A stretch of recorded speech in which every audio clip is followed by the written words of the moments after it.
And in Peck, a resident of Mansfield the last few years, shot his wife to death and then turned the gun on himself, blowing out his own brains.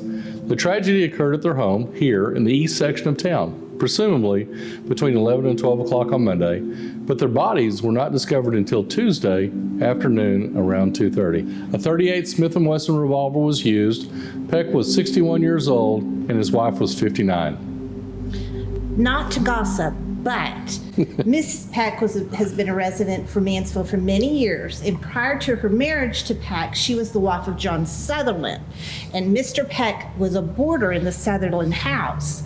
He and Mr. Sutherland got into it time and time again, and Mr. Sutherland passed away, and Mr. Peck married the former Mrs. Sutherland, who became Mrs. Peck. This union was not congenial, and trouble soon started in the Peck household.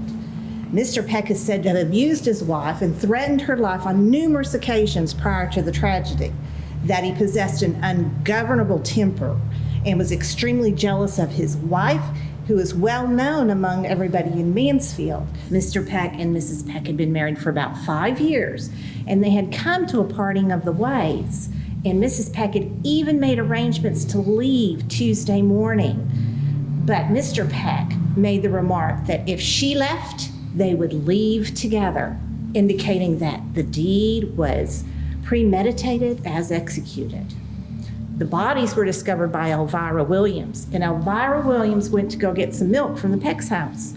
Elvira ran to the home of Mrs. J.C. Talley, who notified Mr. T.A. Howard at the school. Mr. T.A. Howard hurried across the school to go to the Peck house, and that's where they found the gruesome discovery.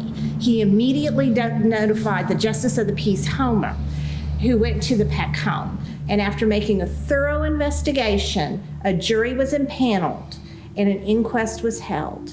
The verdict was that Mr. Peck did indeed shoot Mrs. Peck and then turn the gun on himself. Funeral services were held in Mansfield for Mr. Peck on Thursday morning by Reverend J.D. Atkins officiating. Mrs. Peck's body was shipped to her sister in Colorado. Mrs. Peck had nursed and worked in many Mansfield homes. She was industrious and agreeable and had many friends who deplored the cruel fate thrust upon her. She had feared death at the hands of her husband for some time, and she had also been warned by parties who knew him before he came to Mansfield.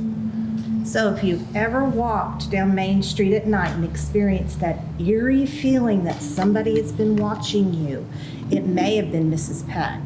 It's often been reported that an image of a woman has been caught in the second floor windows of various places along Main Street, watching downtown shoppers and people enjoying their evenings. Perhaps it's Mrs. Peck thinking of happier times, wishing she could be there to join them.